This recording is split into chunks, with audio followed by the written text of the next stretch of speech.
isso. Mas vamos lá. Começando aqui de forma um pouco mais leve. Janja se irrita após mulher chamar festival no G20 de Janjapalooza. Veja, aí tá lá o vídeo, né? Eu não vou dar play. A gente já tava lá no evento dela, né? Que ela tem um nome maluco lá, Aliança Global contra a Fome e a Pobreza. Aí falou, tentando levar a sério, né? Meu Deus do céu. E aí no meio da apresentação da Janja, uma mulher grita: Janjapalooza! Janjapalooza! Aí Janja ouviu, né? Que é o apelido em referência ao festival de rock independente Lollapalooza. Houve risos da plateia, provocando uma resposta da Janja. Não, filha, não é Janjapalooza, é a Aliança Global contra a Fome e a Pobreza. Vamos ver se consegue entender a mensagem, tá? A Janja tá muito revoltada. Imagine essa mulher com mais poder. Aí, antes de chegar no ápice do dia de ontem, concede uma entrevista pro G20, desculpa, pra CNN, pra falar do G20 e tudo mais. Aí, assim, em primeiro lugar, eu não sei nem por que Janja tá concedendo entrevista, né? Eu achava que o cuidador do Lula era o Disseu. Pra mim já tinha trocado. E eu acho até que o episódio de ontem deixa as coisas mais claras porque o Disseu foi reabilitado. Deixar o Lula na mão da Janja não tá bem. Não tá bem, você vê aí que é uma influência ruim. É melhor pegar o Disseu, bota pro Disseu aí trocar as fraldas do Lula. Piadas à parte, né? Em entrevista à CNN, a primeira-dama Janja afirmou que espera a continuidade dos compromissos internacionais assumidos pela administração do presidente dos Estados Unidos, Joe Biden, mesmo no governo do Trump, né? Pode continuar esperando, né? Quem tem boca fala o que quer, mas... Sabe, é uma entrevista que eu fico me perguntando, cara, qual a necessidade disso? É só pra aparecer na televisão e o ego. E o ego dessa gente é complicado. O ego dessa gente os faz escorregar. Eu não vou dar play no vídeo, né? Porque a gente já tá falando palavrões. Nós aqui não apoiamos esse tipo de coisa. Eu sempre tento falar de uma linguagem polida. A gente pode até ofender, né? Pode até passar do ponto. Mas pelo menos palavras de baixo calão eu tento não usar. Trouxe logo uma notícia internacional pra vocês verem, né? O maior portal de finanças do mundo.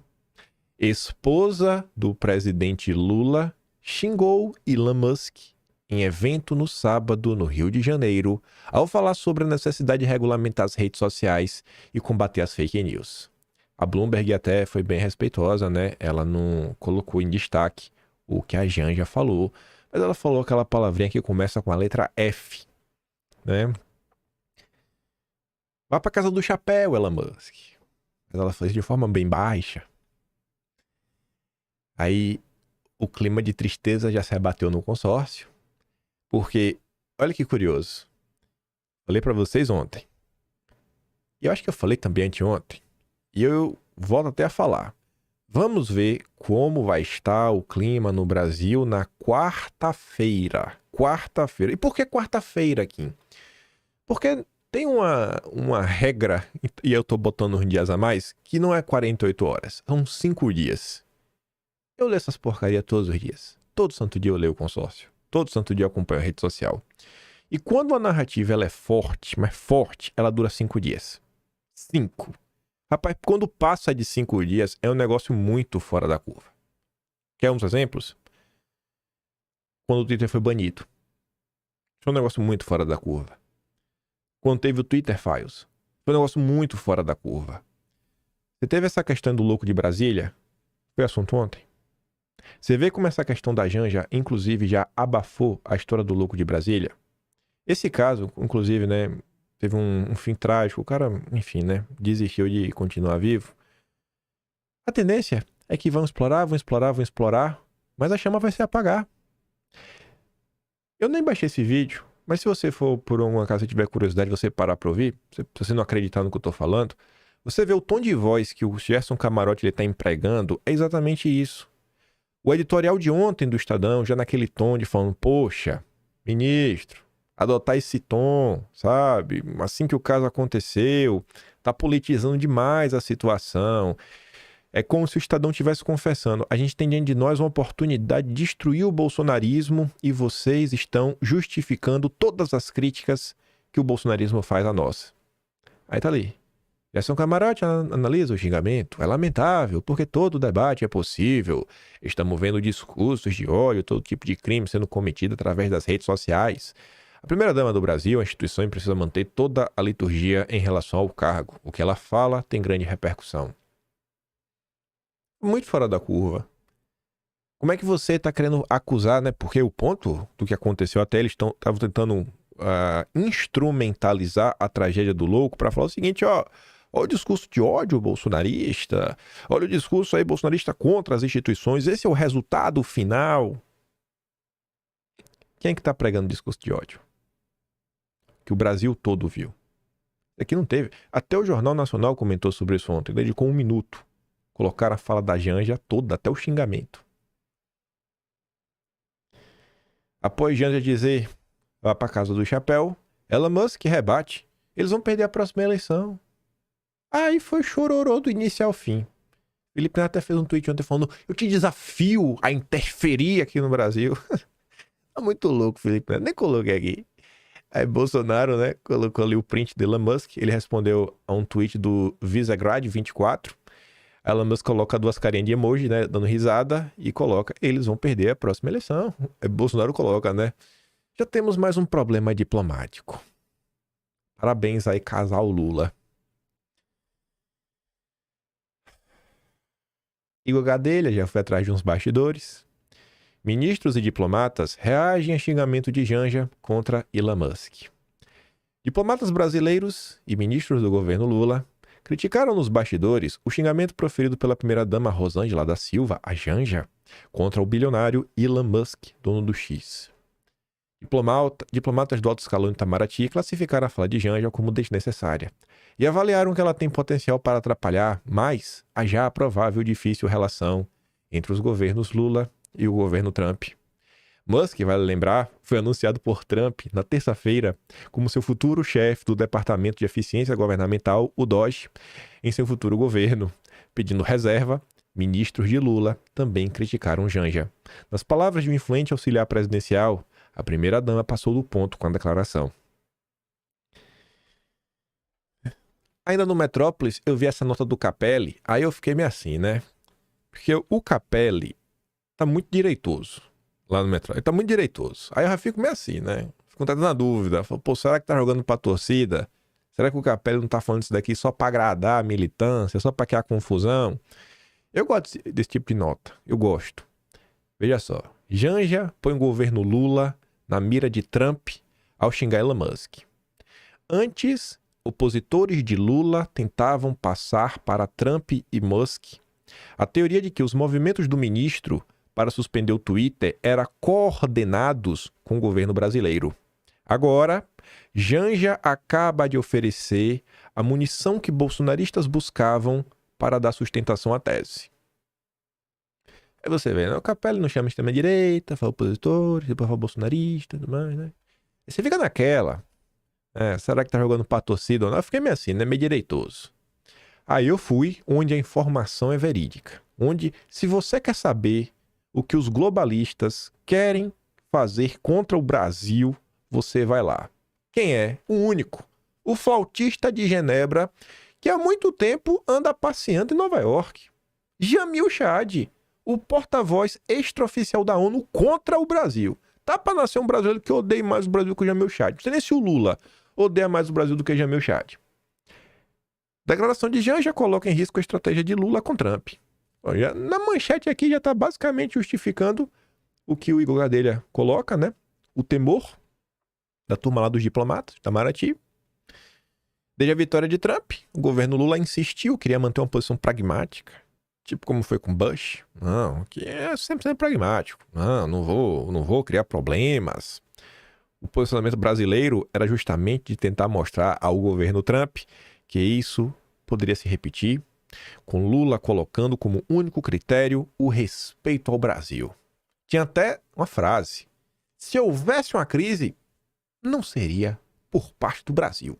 Só me respeite que eu lhe respeito. Mas a declaração de Janja foi considerada por diplomatas como um tiro no pé e um desmonte dos esforços dos diplomatas em estabelecer um diálogo com o governo americano. Afinal, ela ataca justamente um dos homens considerados como chave na campanha de Trump e que conta com amplo apoio entre os aliados do presidente eleito, o senador Marco Rubio, que irá liderar a diplomacia americana em 2025, foi um dos que atacou as instituições brasileiras quando a plataforma X, o Twitter, foi suspenso. Para negociadores, outro problema é o fato do próximo chefe da Casa Branca, o Trump, lidar com questões de política externa de forma pessoal.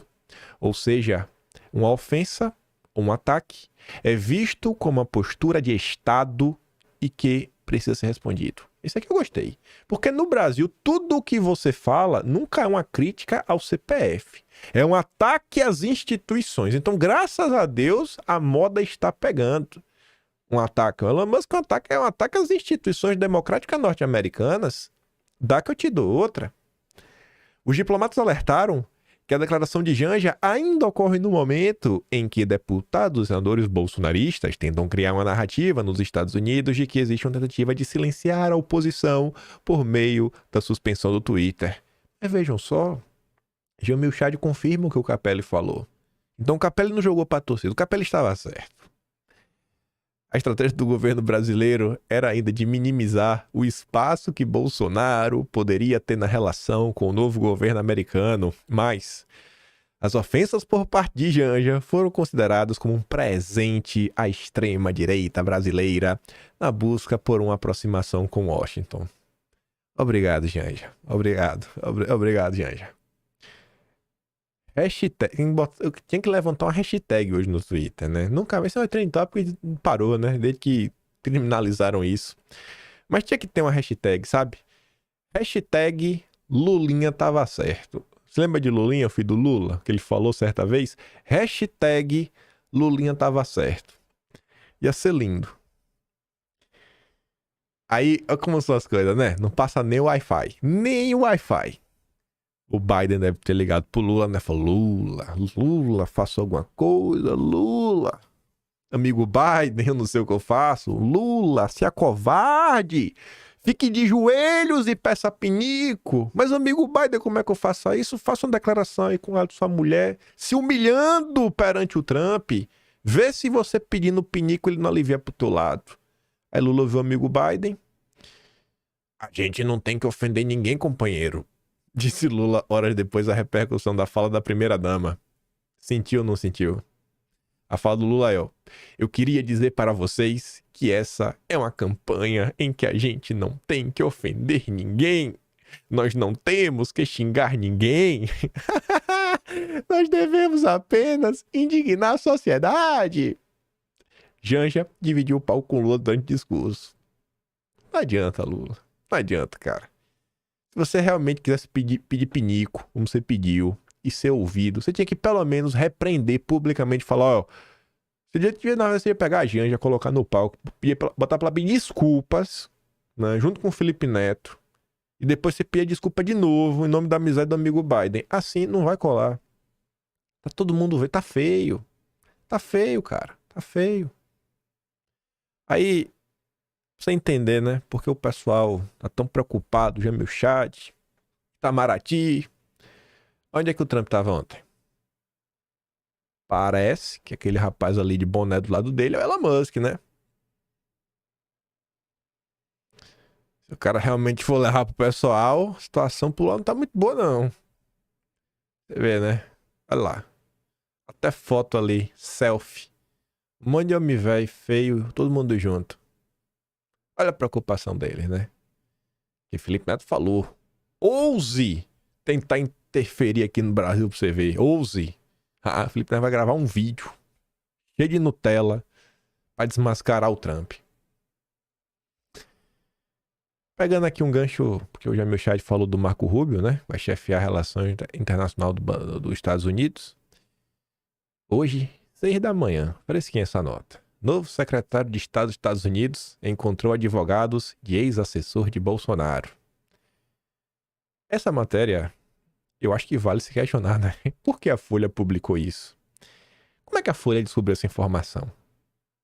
Não, como é que a Folha descobriu isso? Eu duvido que foi alguém do Itamaraty que contou. Não faz sentido.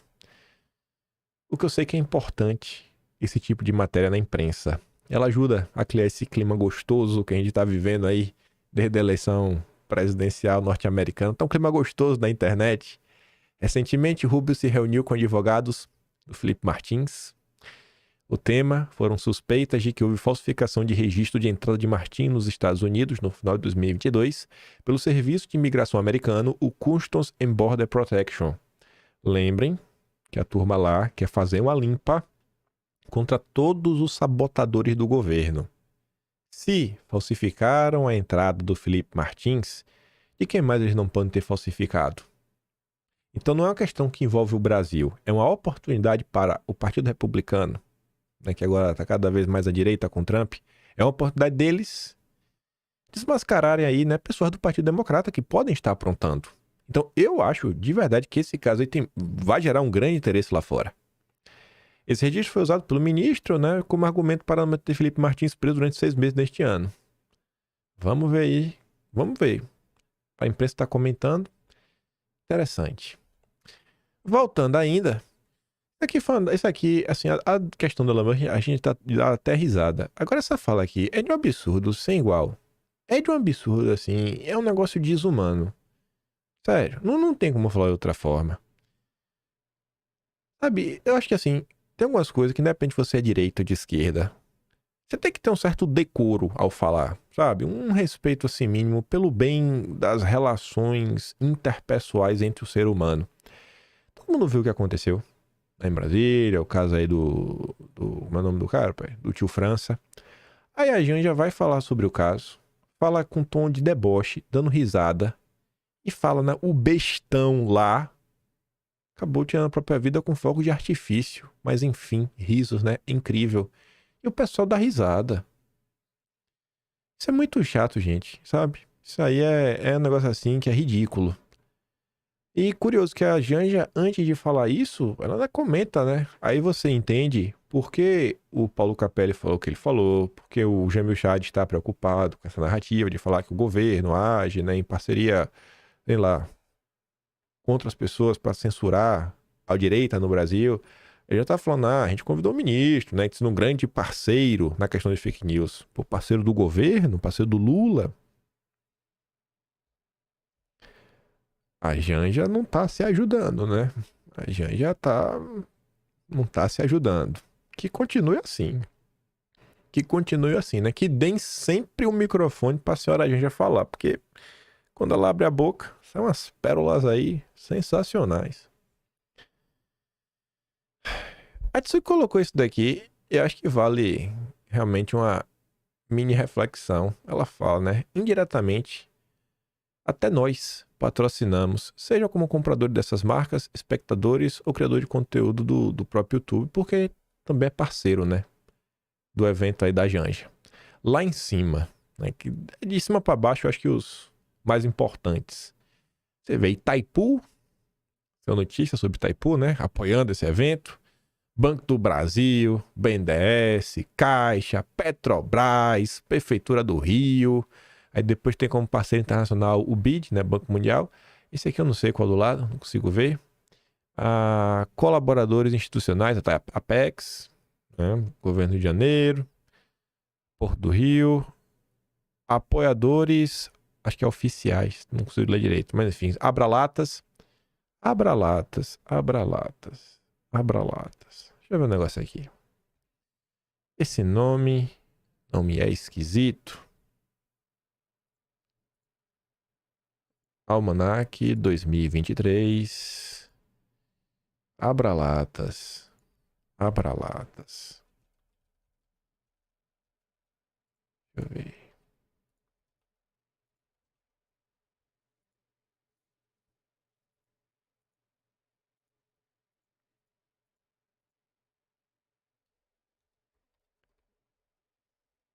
Eu acho que foi março.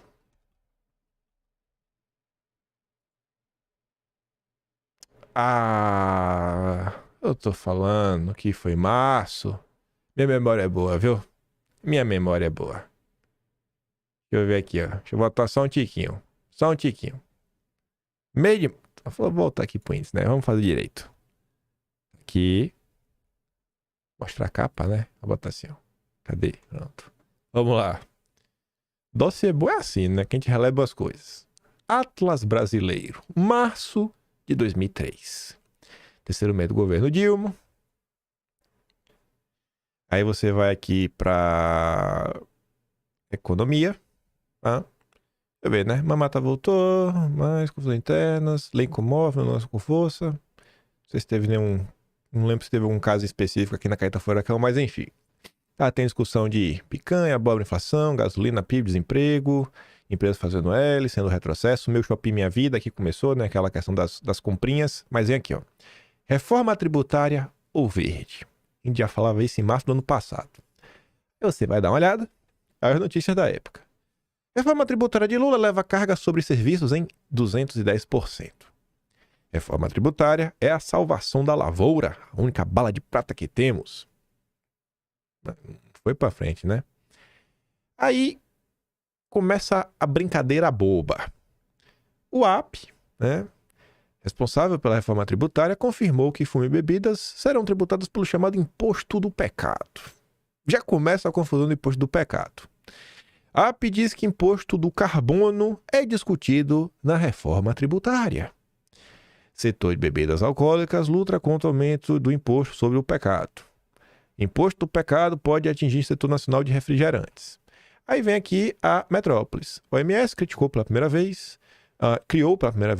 um manual com orientações direcionadas aos governos para incentivar o aumento dos impostos para bebidas açucaradas. Olha como o governo Lula está 100% alinhado à OMS, né? O OMS é na mesma porcaria.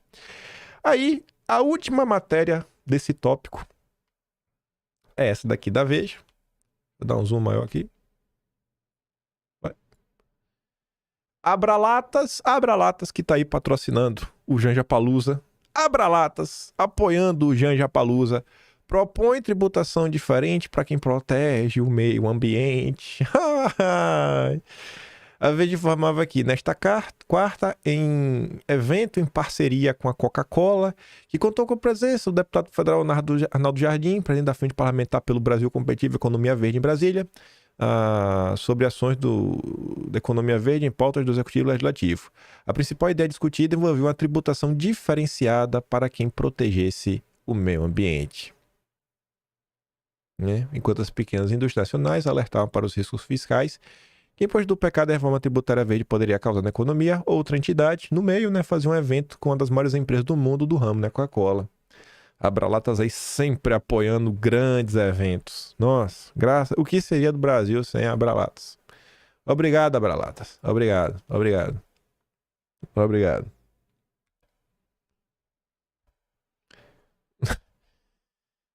Ambev, a turma do Lema, Mil, Buser, Casa da Moeda, Compacto, esse aqui eu não sei o que é, Correios, Farm Rio, FGV, esse eu não sei qual é, Klabin, Latam, Natura, Osklen, Sebrae, YouTube, OAI, Serpro, Realização Governo do Brasil. Graças a todas essas pessoas, nós pudemos ver a Janja brilhar no dia de ontem. Voltando para cá, para falar de assuntos mais sérios. Ontem Bolsonaro compartilhou isso daqui. Querem jogar no colo da direita, mas o ato lá do maluco não afeta a anistia do 8 de janeiro, diz relator. No primeiro momento, toda a narrativa foi aquele caos, todo mundo surfando, etc. O assunto já começou a esfriar. Já começa a ter posicionamento de pessoas que divergem da narrativa da Globo, da narrativa do PT. Aí tá aqui a nota, né? O Rodrigo Valadares, ele afirma à Folha de São Paulo que é uma tentativa de parte da imprensa de associar o fato à direita e Jair Bolsonaro.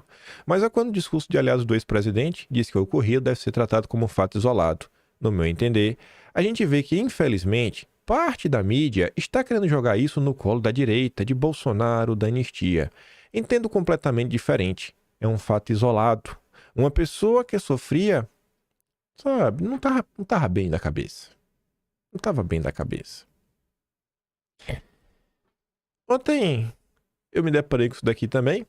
Quem participou da análise WW lá da sexta-feira foi o amigo do Dedé, o senador Dedé.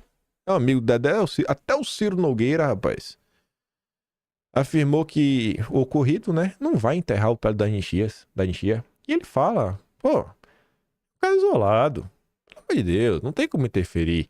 O que tem que definir se o pé da anistia vai avançar ou não é se aquelas pessoas merecem ou não merecem 17 anos de cadeia. É isso que vai pautar. E deveria ser assim. Uma discussão madura. Discussão saudável do que está acontecendo. Vamos ver como é que vai estar o clima quarta-feira. Se não acharem alguma coisa muito grande nesse caso, vamos ver como é que vai estar as discussões no Brasil quarta-feira. Estamos caminhando para o final do ano.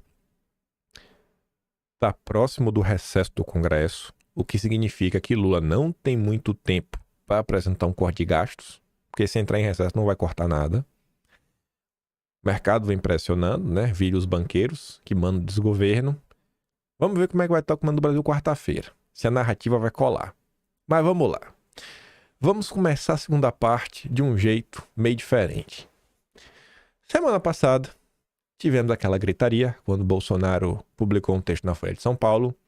E eu fiz um tweet que eu falava assim, né? Um sonho. Bolsonaro escreveu um artigo no Estadão, onde começa a pedir desculpas ao Brasil por publicar um texto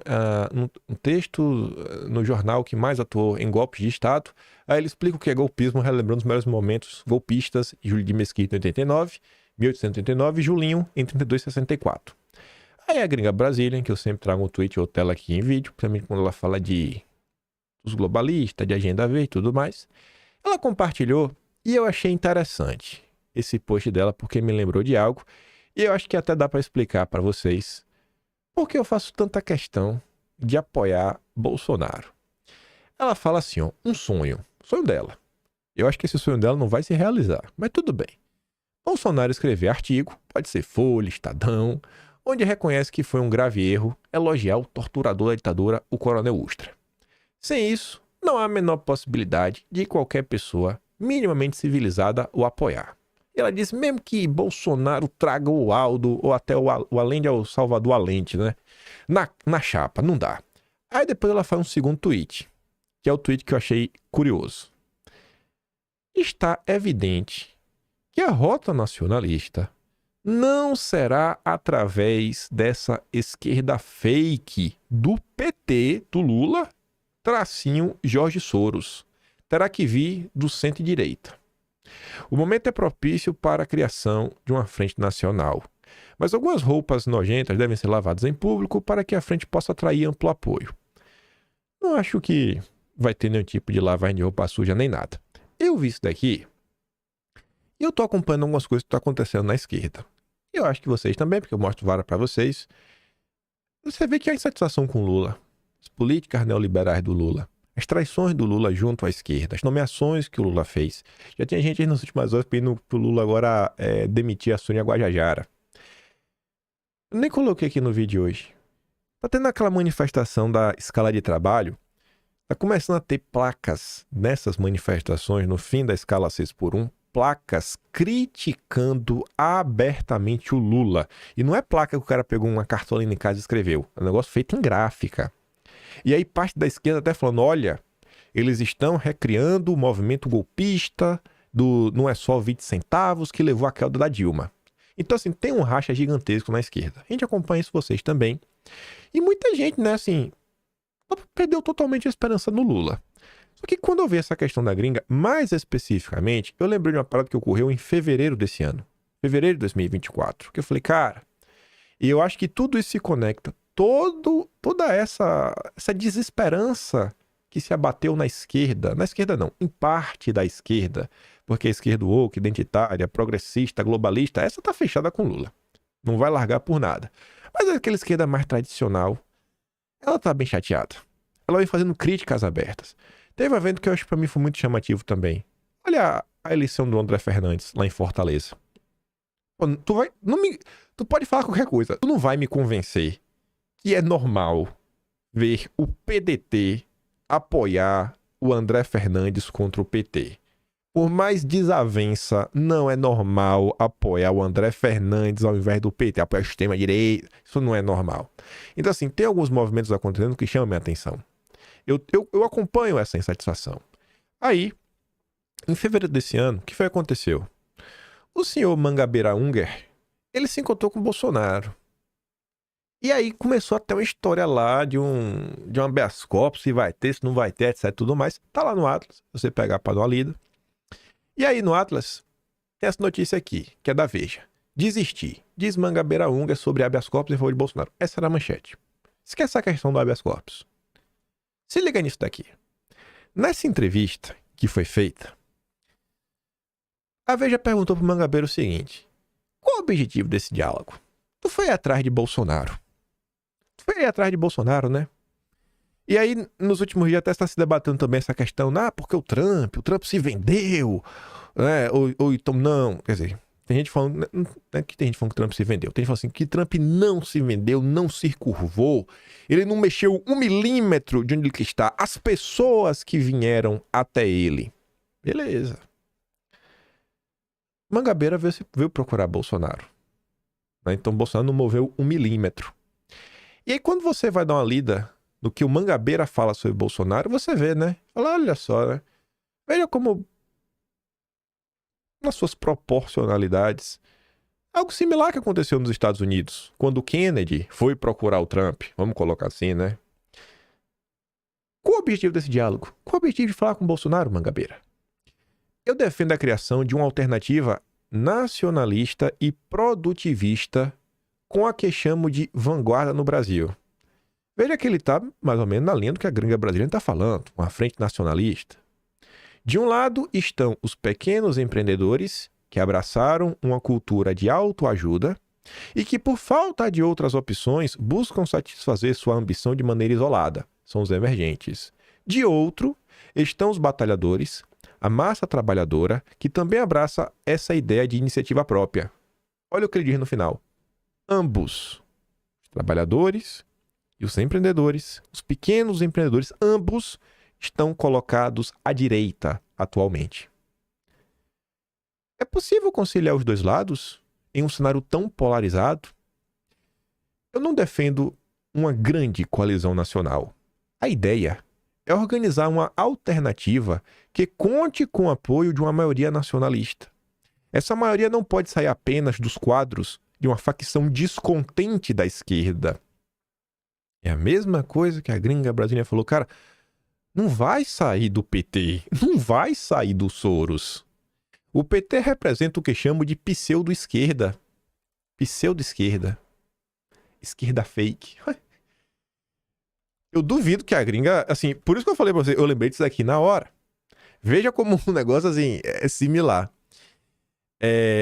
Que faz uma combinação de rentismo financeiro associada ao distributismo social. É uma espécie de rentismo social. Vai 90% da riqueza para os financistas e 10% dos pobres, né? É o Lula junto com os campeões nacionais. Esse descalabro só é possível porque a mineração e a agricultura pagam a conta. É muito próximo da política de Bolsonaro. Ele até reclama lá no final. Mas você vê, ó, olha o que aconteceu nos Estados Unidos. E dizem que o que acontece lá tem uma tendência de acontecer aqui depois. Quando eu olho para o Brasil que eu quero ver nascer, um Brasil forte, um Brasil soberano, um Brasil que tem um olhar social. Eu sei da realidade do Brasil. Eu não acho normal uma cidade como Belém, quase metade da cidade de Belém mora em favela. Eu não acho isso normal. E eu não acho que a mão invisível do mercado vai resolver sozinha, sabe? Também não acho que é a mão do Estado que vai resolver sozinho. Mas acho que a gente tem que ter discussões mais sérias. E quando eu olho para as alternativas dos liberais, pelo amor de Deus, o Zema não vai dar jeito no país. O Caiado também não. Quando eu olho para o PT, não, o PT quem quebrou o país, o PSDB, idem. Então assim, ainda que eu não tivesse nenhum tipo de simpatia por Bolsonaro, durante 4 anos do governo dele, e ontem Bolsonaro até fez uns 2, 3 tweets longos, cheio de coisas que ele fez, desde entregar mais de 400 mil títulos de terra para as pessoas do campo, até medidas de ajuda diversas, sabe? Então assim, eu já consegui perceber que Bolsonaro tem essa componente social, eu acho importante. Eu acho extremamente importante começar a discutir para ontem segurança pública no Brasil. Não é normal, gente, não é normal você sair de casa com o seu celular e o celular do ladrão. Não é, isso é muito estranho. Não vai entrar em minha cabeça nunca. Eu acho que o brasileiro está normalizando um absurdo. E aí, quando eu vejo o que aconteceu nos Estados Unidos, a força que o cara já tem e tudo mais, então assim, ainda que não tivesse nenhum tipo de simpatia, nenhum tipo de sentimento de, poxa, tenho gratidão, ainda que não tivesse nada disso, mas assim, zero. Logicamente falando, é o único caminho que eu vejo que tem como avançar em uma direção que setores que estão chateados com Lula e com o pai da esquerda, no mínimo, votariam nulo. No mínimo, votariam nulo. Não sei se votariam em Bolsonaro, mas talvez o nulo, né? Bolsonaro tem esse histórico, defender a soberania da Amazônia. Bolsonaro foi criticado pela direita por estar preocupado em desenvolver a infraestrutura do Brasil. O argumento da direita é: vai fazer igual os militares, vai construir um monte de coisa e vai deixar pra esquerda. Sabe? É um negócio, cara, é pelo bem do país, seus energúmenos. Vocês não querem que o Brasil avance, que tem infraestrutura? Então, vendo tudo que está acontecendo nos Estados Unidos, vendo alguns movimentos reiterados, diversas pessoas de frente na rede social, totalmente assim, desoladas em relação ao Lula. E essas pessoas, gente, elas não estão querendo um candidato que defenda o meu corpo, minhas regras. Essas pessoas, elas não são identitárias. Elas não são woke. E elas também não estão defendendo o comunismo. Se olhar com a lupa, como se todo mundo na esquerda quisesse implementar o comunismo no Brasil, eu acho que não vai conseguir entender. Observem o que aconteceu nos Estados Unidos. Eu não prego que Bolsonaro venda os seus valores, mas, às vezes, tentar mostrar alguns feitos do governo e tentar mostrar um aspecto da direita que a imprensa não mostra, porque a grande parte do Brasil que só assiste Rede Globo, para eles a turma da direita vive de fake news, atacar adversários e, sei lá, falar do kit da diversidade. A real é essa. A real, o pessoal acha que é um bando de maluco. Então eu acho que assim, como o pessoal diz, não precisa nada, mudar 1 milímetro. Eu acho que vem, como Mangabeira veio procurar, como tem pessoas que já olham, já começam a entender até a dor dos bolsonaristas. Pois bem, dito tudo isso, ainda tinha isso aqui, né? Ele também salientava que o PT atual havia se submetido e se curvado aos interesses internacionais. Ele mencionou os Estados Unidos, né? Os interesses do Biden, por exemplo. Então assim, tá claro. Uma alternativa focada na soberania nacional. Um Brasil forte só virá pelas mãos da direita. Só, somente só. Aí veja só. Tamo aí, comentando até ali atrás sobre o Trump. Coisa tá indo. O pessoal mantendo interlocução. Pressão pula tá ruim. O clima para Bolsonaro tá bom. É um líder com força. A direita chegou onde chegou, e talvez pela sua maior qualidade, que era desmentir fake news. Essa era a maior qualidade da direita. Conseguir desmentir fake news. Rapaz, não tinha uma fake news que ele não desmentia. A direita era master em mostrar a hipocrisia da esquerda de que só lia a manchete. A direita sempre partia do pressuposto que, cara, se essa matéria tá criticando o Bolsonaro, vamos olhar, porque é bem capaz de não ser bem assim. É bem capaz de estarem distorcendo as coisas para criticar Bolsonaro. Isso desapareceu. Hoje em dia, qualquer blog que fale contra Bolsonaro vale para os catinguentos e intergalácticos atacarem Bolsonaro. Se liga. Urgente, eu adoro esse urgente. Alcolumbre trai Bolsonaro e fecha a vice-presidência com PT. Tá ali, né? Subtenente Queiroz botando a notícia pra frente. Ou seria a fake news. A gente vai ver. Tweet original do portal que postou essa linda notícia. Tomou uma checada, né? Andou mentindo. Olha o que diz o fact-check. O post ignora um importante contexto, pois há 2 vice-presidências. O acordo que está sendo feito prevê que o PL ficará com a primeira vice-presidência e o PT com a segunda vice-presidência. Quem manda mesmo é a primeira vice-presidência. Só que a coisa ainda fica pior. Quando você abre a matéria da trombeta, aí você vê a safadeza dessa gente, porque não tem outra palavra, são safados. Segundo parágrafo. O pacto firmado entre a Alcolumbre e o PT prevê a ocupação pelo partido da segunda vice-presidência do Senado. As pessoas que compartilharam a fake news sequer leram a notícia. Só que a coisa é pior, porque quem criou essa fake news não foi a trombeta. E aqui que vem o tchan. Aí dá pra chamar de dossiê. De onde partiu a fake news? Do Hora de Brasília. Esse perfil aqui mesmo, Médicos pela Liberdade, sempre foi um perfil bolsonarista, posso falar assim, mas a boa vontade se foi. Deixou o ressentimento e o ódio tomar conta. Tá emocionado demais. Aí você vê a petulância. Os comentários deixo com os defensores da aliança. Não é possível que não aprenderam ainda? Me recuso a crer que são tão acho que é limitados, né? Escreveu errado. Tão limitados assim, tem método.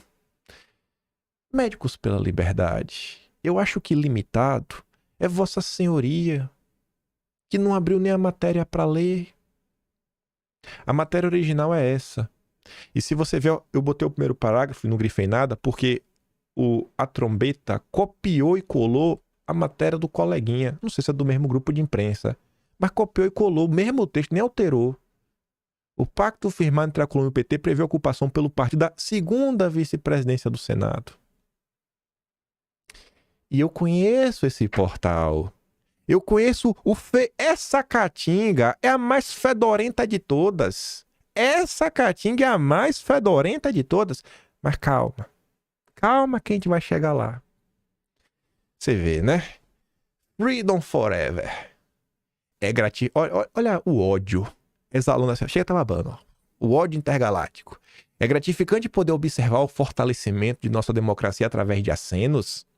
Como é bonito ver o PL apoiar o grande guerreiro da viola do PT. Dessa vez o PT ficará com a vice do Senado. Não, não ficará. Não ficará. Ficará com a segunda vice-presidência. Mas o PL já é vencedor só por agir com também um pragmatismo vivo centrão. Aí eu vejo, né? Andreassi.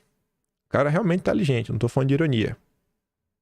Cara com um profundo conhecimento de filosofia. Falando sério, não tô sendo irônico. A coisa tá tão pesada na internet que mesmo um cara com desenvoltura, tá? Que escreve livros, ele tem um livro sobre o Jordan Peterson, por exemplo, se deixa levar pelo ressentimento às vezes. Puro ressentimento. Bem lá atrás eu dizia que acordos com o Centrão não são exatamente o problema. O problema não é o Centrão se aproximar de você, mas você do Centrão. Se o acordo for cara a cu, mas sua parte for a cara, melhor, você é a parte dominante. Agora, quando o padrão é sobrar o redondo para você, esses termos, né, que remetem a órgãos, né, órgãos da intimidade, eu não acho muito bacana usar esse tipo de analogia. Mas tudo bem. Aí eu trouxe esse comentário por uma razão. Porque mesmo um cara, sabe, pô, tem cérebro. Ninguém que escreve um livro é boca aberta. O Barbarossa fala, mais uma meia-verdade para farmar like de incauto. São 2 vice-presidências. A primeira vai ficar com o PL. Aí o cara dobra a aposta. Sim. Pô, Andreassi, na boa, irmão. Relaxa aí, cara. Tá feio isso daí, pô. Tá feio. Aí, esse aqui eu não tive como trazer. Nosso amigo Bielcon. O primeiro Marsalete do Brasil. Coloca ali um emojizinho, cara de palhaço. E o Freedom Forever dobra a aposta e se discordar, ganhe exposição do guru caçabista diretamente da Oceania. Pois bem, ganhou a exposição. Pedi e obtereis. Aí que eu digo pra vocês que o fedor dessa caatinga é o maior de todos. E pra falar dessa caatinga, eu tenho que relembrar uma coisa e vocês vão entender que eu não estou pegando no pé. Não é pegando no pé, mas tem a ver com o fedor da caatinga do Hora de Brasília. No mês de junho, o primeiro dos Marsaletes, o Biel, quando eu postei uma notícia apenas colocando 3 interrogações, que dizia, se Lula for candidato em 2026, dificilmente alguém ganha dele, eu só perguntei, o Biel falou que tu tá sendo muito desonesto. Desonesto sou eu, que botei interrogação. Honesto é o Biel, que nem lê a notícia e coloca emoji de palhaço. Aí, eu relembrava que o seu Biel, eu acho que o caso do Biel, ele é um caso muito comum do que se tornou parte da direita no Brasil hoje. Por isso que eu digo, hoje eu prefiro que você me chame de bolsonarista, porque vai ter pautas da direita que eu concordo, mas se fosse de direita ser isso daqui, eu tô de boa, não precisa de direita não. Pode me chamar só de bolsonarista, ou pode me chamar qualquer coisa, pode chamar de vendido, pode chamar de caçador, quer chamar de quê? Chama o que quiser, eu tô de boa com isso. Não tenho esse problema, sabe? Não tenho esse problema de... sabe? Não tenho problema nenhum. Aí olha que curioso, pra entender de onde vem a catinga do Hora da Brasília que inventou a fake news do Alcolumbre.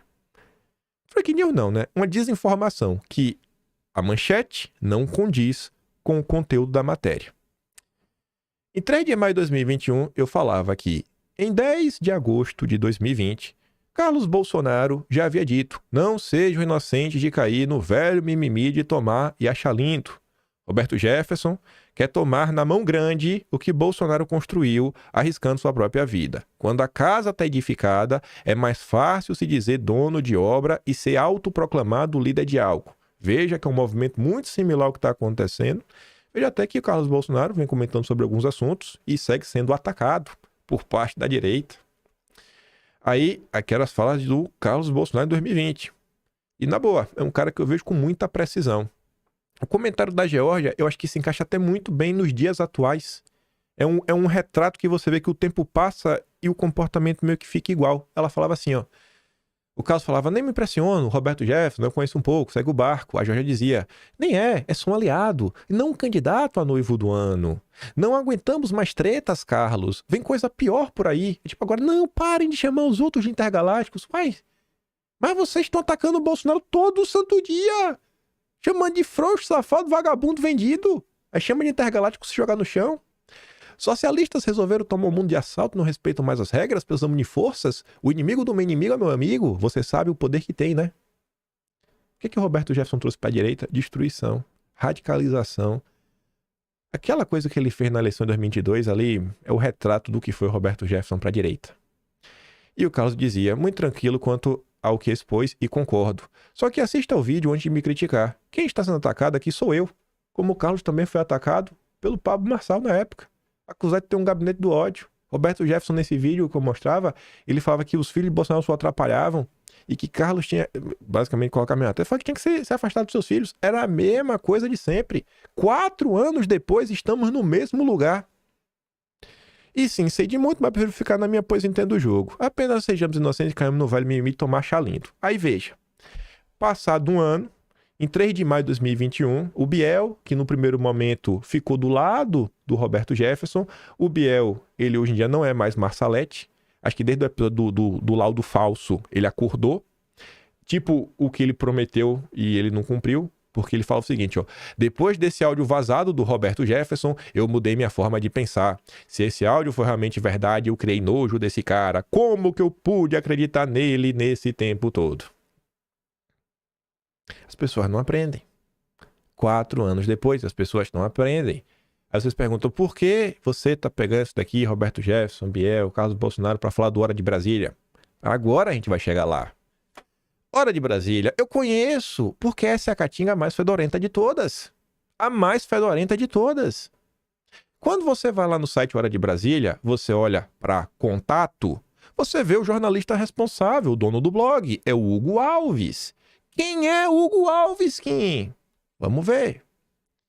Vamos pegar algumas matérias que Hugo Alves aparece.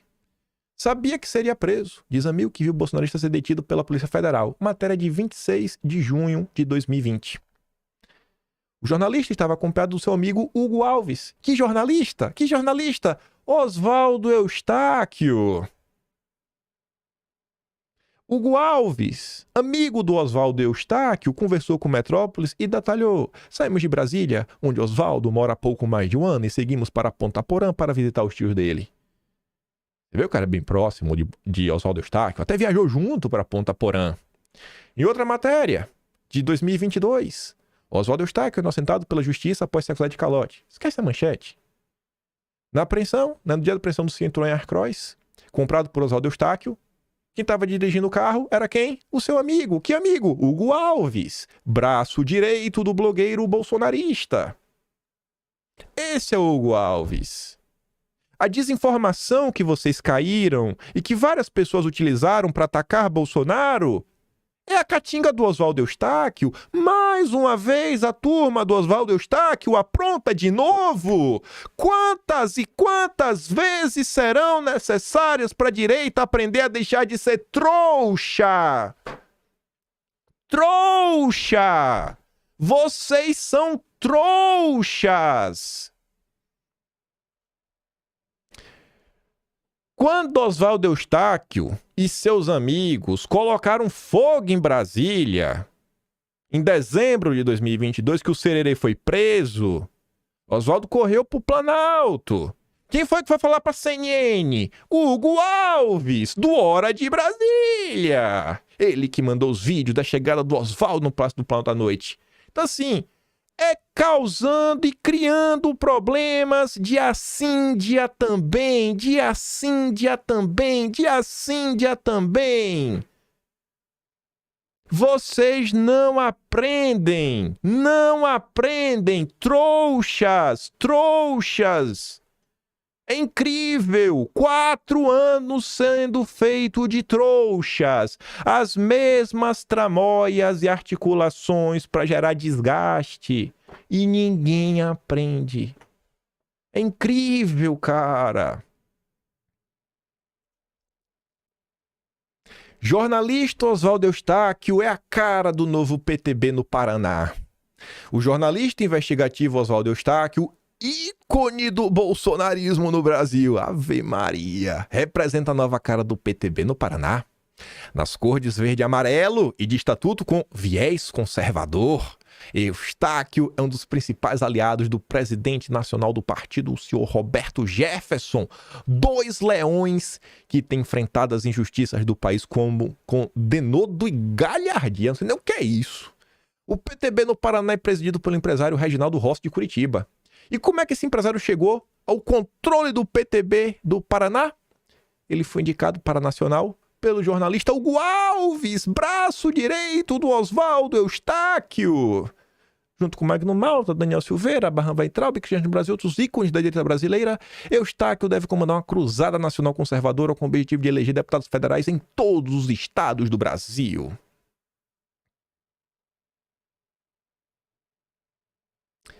A direita, ela chegou em algum lugar desmentindo fake news. Hoje, ela compartilha fake news. Vocês são trouxas demais. Pra vocês entenderem a minha insatisfação, sabe? Cadê?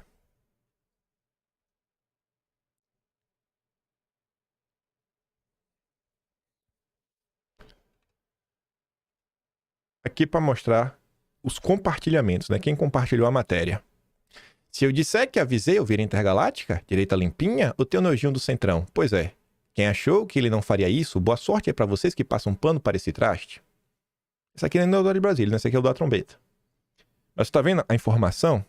Você tá vendo a manchete clickbait? A Columbi trai Bolsonaro. O Ale tá desmentindo, né? Volta a denunciar a manchete vagabunda. A Columbi não traiu Bolsonaro. O Ale foi um dos poucos que desmentiu. Olha a manchete porca, digna de um petista imundo. Além da matéria ter sido escrita porcamente, não sei qual seria o acordo original. Será? Não, não é não. Não me diga, quem poderia imaginar que traíram um mito dessa forma, não é verdade? Confia, poxa, tem estratégia, tem que jogar o jogo, tem que ceder pra ganhar. Nunca mais voto nesse traíra do Bolsonaro. Parabéns, Oswaldo Eustáquio. Você é jogador, parceiro. Você boletou, você meteu pix, você meteu o Sererê onde o Sererê foi parar, sabe? Você aloprou o Brasil, cara. Você é brabo. Brabo. Nossa senhora, velho. O legado de Oswaldo Eustáquio é um legado de destruição da direita. Aí que vem um papo. Vamos unir a direita. É momento de união. Não, tem que romper pelo bem. Não existe chance desse movimento chamado direita avançar com tanto maluco ao redor. Alguém esperava algo diferente? Bolsonaro diminuiu com palavras uma grande parcela de seus eleitores que já sabiam disso. Você tá entendendo, velho? Ele vai se redimir agora? Não, Thelma. Quem tem que se redimir é quem tá compartilhando a matéria sem nem ler, porque se vocês tivessem lido a matéria, vocês não tinham dado RT desse. E o pior, dona Thelma, a matéria, esse tweet que você deu RT, ainda tomou um fact-check. Vai lá, vota no vice, pô. Tá nada não. Aí, esse aqui tá desmentindo, ó. Desinformação. Segunda vice-presidência. Quem precisa de esquerda pra enganar a direita? Tá difícil. Urgente. A trombeta andou a ver o Columbo, não cumpriu o acordo do Senado, nem a palavra empenhada para corrigir as distorções. Né? O seu Exalcia testemunha, pergunta, você acha que ele não ia atrair Bolsonaro? Foi ótimo para o Brasil. Quadrilha, sei o quê. Ave Maria. Risos. Bolsonaro anda jogando pedra na água, esse Davi não presta, ele já esteve sentado nesta cadeira, PQP. Será que não tem mais ninguém competente para assumir? Perdi a fé. Trombeta, sabe a diferença entre a vice e a segunda vice? Confiar em Alcolumbre é mesmo a cara dele? Sabíamos. Vou começar a rir disso tudo? Bolsonaro virou piada? Ninguém leva a sério? E aí? Será que os meus coleguinhas youtubers, os grandes portais de direita com grandes bancadas, vão ajudar a desmentir mais uma fake? Não, não vão! Não vão! Não vão, não vão. E olha que essa daqui nem é do Deltan, hein? Nem é do Deltan. Eu vejo isso daqui todo santo dia. Aí se você comenta, você está passando pano. É o gado. É isso, é aquilo outro. Então me chama de gado. É o que eu digo. Não precisa me chamar de direita mais não. Não faço questão. Ser de direita é ficar em silêncio, não desmentir fake news que só traz desgaste. Por que você traz as matérias da imprensa? Porque a imprensa já está sendo mais honesta do que os blogs de direita. PT fecha acordo com o Columbo e vai ter a segunda vice. Olha a diferença da manchete do Metrópolis para a manchete da turma do Oswaldo Eustáquio. A Folha de São Paulo coloca no subtítulo: PT anuncia apoio ao Columbo para a presidência do Senado. Partido do presidente Lula espera indicar a segunda vice-presidente para a mesa diretora. No Estadão, Mota e Alcolumbre se fortalecem para comandar o Congresso e minam candidaturas rivais. O PL de Bolsonaro se encaminha para ter a primeira vice-presidência. Você vê o Guilherme Caetano e Levi Teles ainda destacam isso. Fala, pô, o PL vai ter a primeira vice, provavelmente vai ser o Eduardo Gomes. Eles ainda comentam o que faz a primeira vice, na ausência do presidente do Senado, o primeiro vice é quem assume seu posto e pauta os projetos na casa. Cenário que tem sido especulado por bolsonaristas como oportunidade para colocar em votação proposições ou de seu interesse ou que possam confrontar o governo Lula. O PT, por sua vez, deve ter a segunda vice-presidência, quando o Humberto Costa está encaminhado, né, e 2 de 3 comissões: Meio Ambiente, Relações Exteriores ou Educação, para a qual Tereza Leitão é cotada. Sabe? Até quando, velho? Até quando, meu Deus do céu? Até quando? Quero comentar isso aqui sem treta, se for possível, né? Sem nenhuma... Eu duvido que... Eu não acho que o Paulo Figueiredo... Paulo Figueiredo não tem cara disso, não. Não acho que Paulo Figueiredo é tão fresco quanto umas pessoas aí. Paulo Figueiredo entende numa boa. Até porque um desses comentários que foi o da Sarita, que é esse daqui, ele respondeu a Sarita. Mas veja só. Paulo Figueiredo esses dias comenta assim, ó: deputados, um aviso amistoso. Blocão só faz sentido com anistia. Chega de acordo, cara, não sei o que lá. E a preocupação não é só com Bolsonaro. O povo vai ver um blocão sem anistia como injustificável e vai punir os senhores nas urnas, principalmente os de direita. Eu acho que o povo só vai punir se o povo não entender o que está acontecendo, não entender como é que funciona o Senado brasileiro, não entender como é que funciona a eleição para a presidência do Senado. Há 1 ano e 10 meses de suas eleições, com a vitória esmagadora de Trump e da direita, estamos todos em fervor e sede de vingança contra o establishment. Eu não gosto desse negócio de sede de vingança. Já deixo até claro.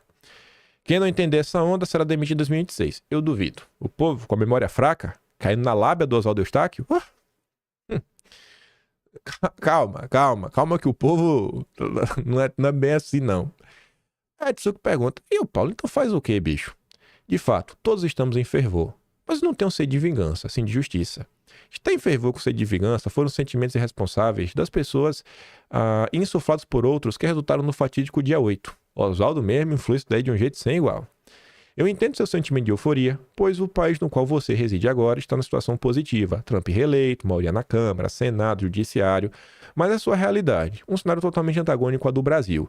Transferir esse sentimento para pessoas no Brasil é injusto e irresponsável. O 8 de janeiro deveria ter servido como lição para você e todos aqueles que se preocupam com os preços. Isso que respondeu mais essa questão da sede de vingança e ter um pouco mais de ponderação, que eu concordo. Agora, quem respondeu com mais propriedade, falando dessa disputa, foi a Sarita, que até comentou sobre isso outra vez. Eu achei que ela mandou muito bem. Ela fala assim, ó: foi necessário tirar a anistia das negociações para presidente da Câmara, justamente porque os defensores da anistia ficaram isolados em um bloco com 176 deputados.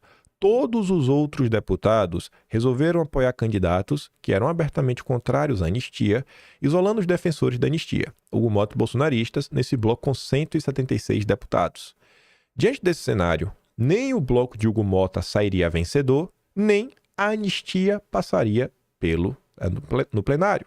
Precisa de 257 votos, né? Maioria, na verdade, não seria nem 257, né?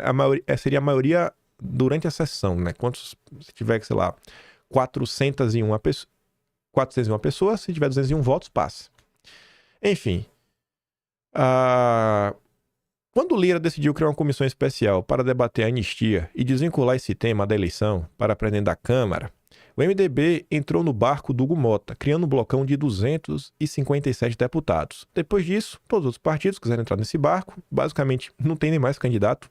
Todo mundo entrou no barco do Hugo Mota, vai ser votação por aclamação. A imprensa falou que isso aconteceu 3 vezes na história do Brasil. Sim, não tem o que falar. Deve ter uma candidatura, talvez avulsa aí de alguém, mas aclamação. Todos os partidos apoiam um cara só.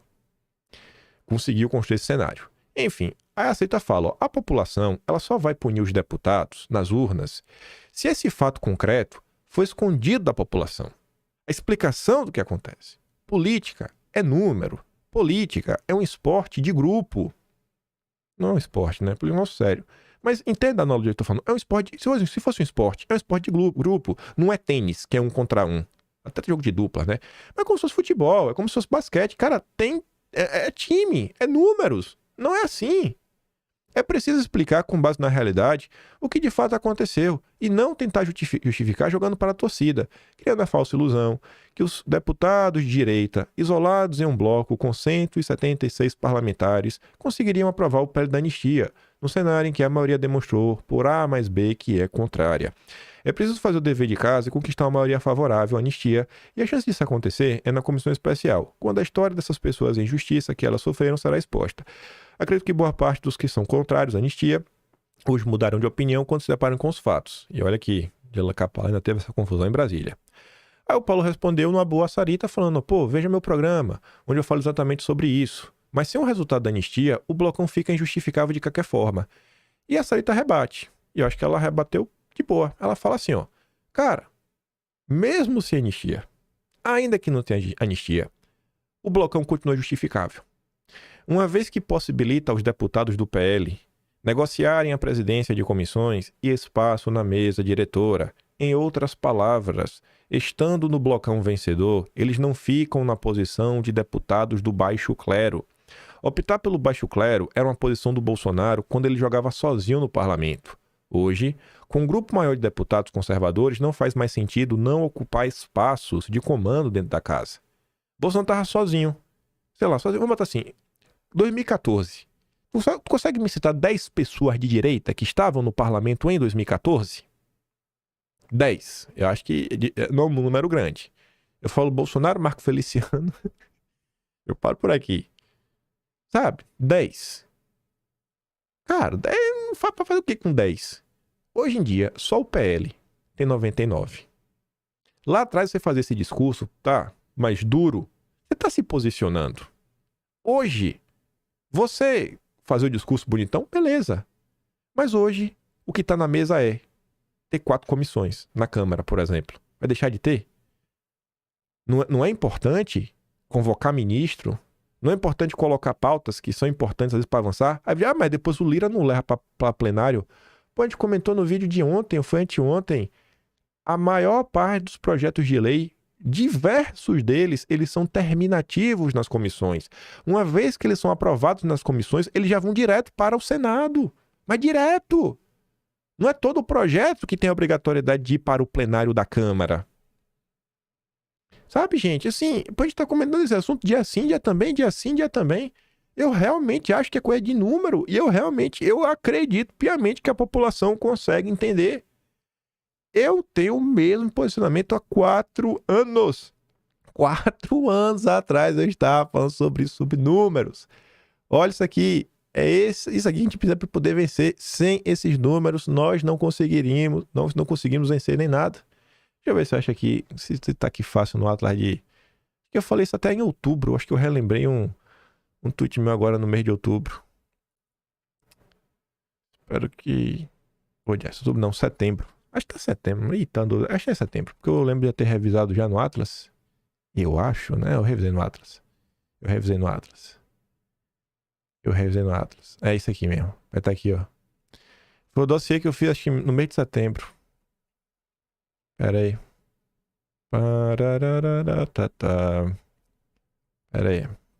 Pera aí. Onde acho? Resta saber qual foi o tema aqui. Eu sei que tá em democracia tupiniquim. Deixa eu ir no fim pro começo. Opa, aqui. Sabia que eu achava. Pronto. Com todo respeito, mas qual a sua ideia? Invadir Brasília e fazer uma revolução? Forçar 257 deputados votarem em algum nome conservador que acabou de chegar? Qual a estratégia para conseguir 257 votos? Eu sou completamente a favor de um nome conservador se tiver chances reais. E o Silvio Grimaldo, que está cada vez mais crítico de Bolsonaro, ele confirmava, ó, Lira é a única opção viável e realista para o governo. Ele tem se mostrado um aliado leal e praticamente encarregado do governo nas costas, no Congresso há meses, enquanto Ramos e Vitor Hugo só fazem porcaria. Imaginar que o conservadorismo tem condição de formar o bloco hegemônico sem admitir alianças com outras forças políticas é até bonito, mas também é tolice. E exigir que o governo se comporte dessa maneira é a mais pura tolice ainda.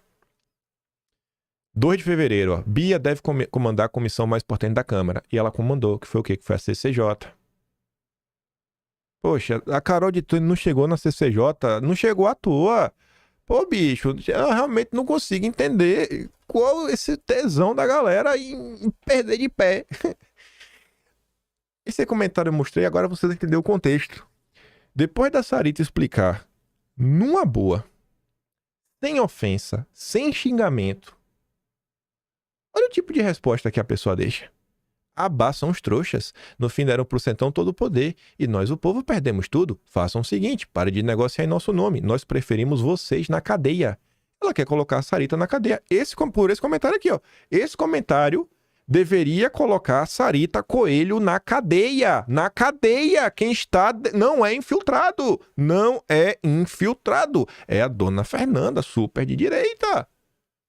Por isso que eu falo, pode me botar no bolsonarismo, pode me excluir da direita, pode me chamar do que quiser. Não tenho esse problema com rótulos. Não dá, bicho. Mas não dá. Não dá. Fake news da Caatinga ou do Oswaldo Eustáquio com defesa aberta de cadeia pra quem discorda de você. Não dá, bicho. Não consigo, mano. Isso é ser direita? Tô fora. Sejam à vontade aí de direita. Sejam à vontade. O que eu falo, eu mostro. Tá aí. O que discorda, vai lá e vai atrás. A verdade é... tá aí. Enfim. Tinha mais coisa pra comentar, mas deixa pra amanhã, pra não ficar muito longo. E também não atrasar demais o vídeo hoje, que já tô olhando aqui, já tá quase 8...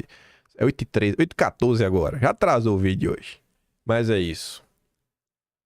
Vocês aí que querem um projeto de direita avançar, se questionem aí se o caminho que tá indo tá levando. Só pra encerrar mesmo, vou falar um negócio. Falei de 5 dias, né, em termos de narrativa.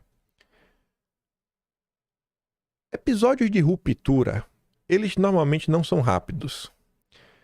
Com Nando Moura, olhando pra trás hoje, dá pra ver que só foi mais rápido, e ainda assim, foram 2 meses de gente ainda falando Nando Moura, volte, não, vamos aqui, etc, tudo mais. Até eu esperava que Nando Moura voltasse, eu esperava. Primeiro vídeo que eu fiz de política nesse canal, e foi o que viralizou. Eu tô convidando o Nando Moura a refletir. Eu ainda tinha esperança. Levou uns 2 meses. 2 meses. 2 meses. Aí tiveram outros episódios aí ao longo do tempo. Sérgio Moro foi bem rápido. Porque Sérgio Moro foi um negócio absurdo, né? Que fez contra, enfim, a direita como um todo. Um episódio que eu acho que serve muito bom assim de termômetro foi o episódio do Weintraub. Mais ou menos em junho de 2021, já tava assim, basicamente escancarado.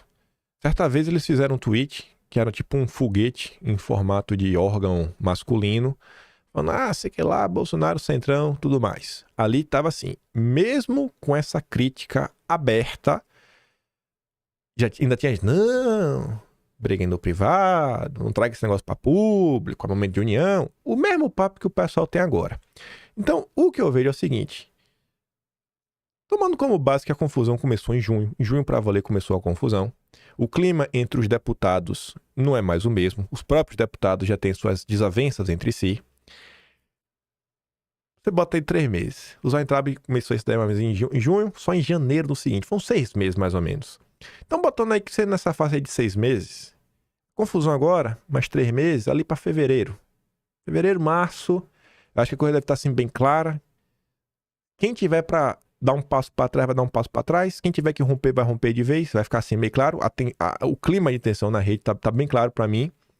Então, assim, ó, no final do dia eu quero falar vai ter de março de 2025 até outubro de 2026. Outubro já é eleição, né? Então vamos botar assim, na verdade, até junho. Você vai ter de março, você vai ter 1 ano e 3 meses. Você vai ter 15 meses pra... Beleza, agora rompeu. Agora não tá mais ninguém dando murro em ponta de faca, sabe? Agora sim não vai ter mais ninguém jogando contra, porque as críticas que o MBL faz pra direita, ninguém leva a sério. As críticas que o Nando Moura faz, ninguém leva a sério. Mas as críticas construtivas do pessoal ainda leva. Então, no final do dia, vão restar 15 meses. 15 meses. Espero que nesses 15 meses, depois que a coisa estiver mais ou menos sedimentada, a galera se organize e fala, acabou, velho. Sabe? Não vai ficar olhando pro lado e de tititi ttt. Vai ser mais uns 3, 4 meses de chororô. Vamos ver. Mais uns 3, 4 meses de chororô, de dúvidas no ar, mas será? Quem tiver que dar um passo pra trás, vai dar um passo pra trás. Quem tiver que dar um passo pra frente, vai dar um passo pra frente. Pra mim, tá claro. Teve até um tweet do Bolsonaro que acho que pra mim corrobora com tudo isso. E aí vamos observar. Mas espero que nesses 15 meses, quem achar que tá ruim, sabe? Essas gritarias, essa bobagem na internet, que agora qualquer fake news de blog contra Bolsonaro vale. A da semana anterior foi a do Temer, que saiu no blog do Ismael, fake news descarada. Depois foi aquela fake news do furo. Tá recorrente. Tá recorrente essas fake news. E só para minar o apoio do cara dentro da direita. Espero que de março até junho não vem resolva. Fala assim, acabou. Ninguém mais fique perdendo tempo com essas babaquices. E fique claro. E a população pare com essa bobagem de vamos dividir a direita, vamos dividir, olha a esquerda, isso aqui. Porque não, com algumas pessoas, gente, acho que já tá claro. A pessoa que quer colocar a Sarita Coelho na cadeia, eu não tenho como estar do lado dela. Porque eu não defendo cadeia para as pessoas da direita. A pessoa que tá defendendo a cadeia, não tem mais volta. Não tem mais volta. E é isso. Aquele grande beijo e abraço. Não seja feito de trouxa. Aprende a ler o que está no conteúdo da matéria, não fica preso na manchete. Isso é igual ao meu trabalho, quiser dar um pouco mais, posso estar no mesmo canal. Tem um Tony Valeu, tem um P inscrição e tem um Atlas Brasileiro. Quempai.com, sem BR. Fico por aqui. Que ganhe beijo e abraço, tamo juntos. Valeu, meus amigos. Fui.